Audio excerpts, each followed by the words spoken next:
menyelenggarakan KPK. Siapa yang paling memenuhi trisula pemberantasan korupsi menurut Anda, Pak Abraham? Pertama, kalau kita melihat ya secara jujur, setelah kita membandingkan ketiga calon ini, semua mengatakan ingin mengembalikan KPK seperti dulu, menguatkan dan menjadikan lembaga KPK seperti dulu menjadi lembaga yang independen, yang terbebas dari kekuasaan eksekutif, legislatif maupun yudikatif. Ketiga-tiganya menyatakan begitu. Tapi hanya satu yang menyatakan bahwa untuk mengembalikan KPK seperti dulu sebagai lembaga independen, yang harus dilakukan adalah merevisi undang-undangnya, memperbaiki undang-undangnya kembali, yaitu pasangan paslon nomor 1, yaitu Anies Baswedan. Dua paslon lain tidak menjelaskan cara mengembalikan KPK seperti dulu. Ya, jadi walaupun dia menyatakan, paslon 2, paslon 3 menyatakan bahwa ingin mengembalikan KPK seperti dulu yang independen dan kuat, tapi dia tidak menjelaskan bagaimana cara mengembalikan KPK seperti dulu. Tapi kalau paslon nomor 1, dia menjelaskan cara mengembalikan KPK seperti dulu dengan cara merevisi, merubah undang-undang KPK tahun 2019. Jadi itu clear ya, ada cara yang disampaikan.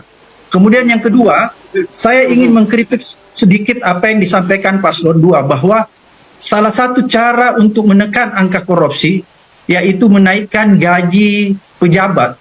Sebenarnya kita harus bedakan dulu. Kesejahteraan ya, aparatur. Ya, kesejahteraan. Ini tidak terlalu tepat karena kita harus melihat dulu korupsi apa yang terjadi di Indonesia.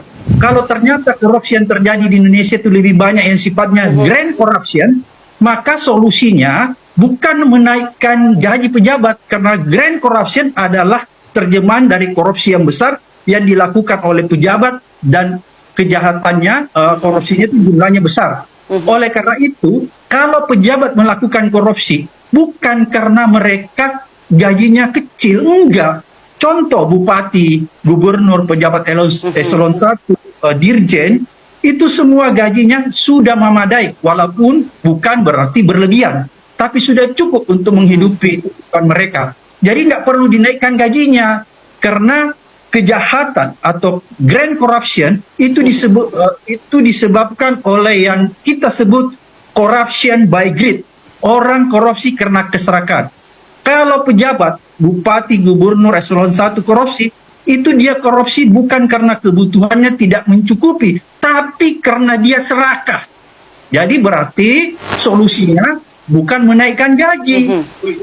Kalau untuk menaikkan gaji itu adalah kalau korupsi itu korupsi yang kategorinya petty corruption, yaitu korupsi-korupsi kecil. Karena korupsi-korupsi kecil itu dilakukan oleh pegawai-pegawai kecil, misalnya pegawai di kelurahan, polisi lalu lintas yang ada di jalan, dan itu merusak pelayanan publik.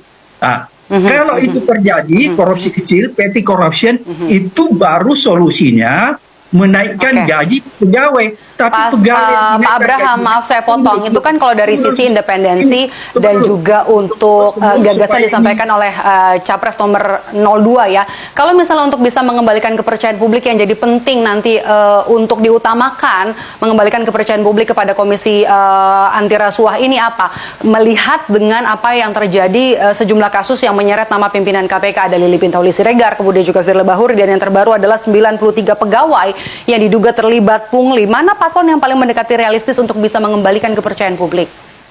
Ya, tadi itu Pak Anies juga mengatakan mengembalikan standar etika dan moral pegawai KPK.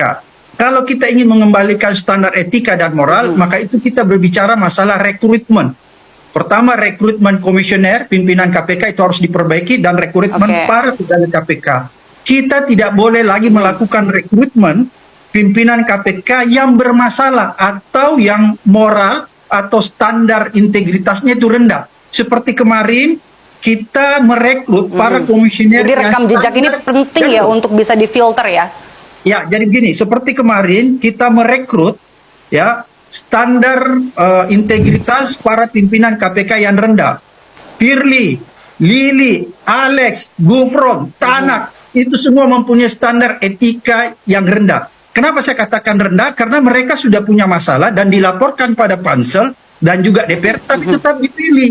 Berarti Pansel dan DPR pada saat itu menurunkan standar integritas, standar moral untuk bisa standar meloloskan etika orang dari lain. calon pimpinan KPK selanjutnya ya, begitu ya. Oke, Ya. Pak Abraham, saya akan bergeser sedikit ke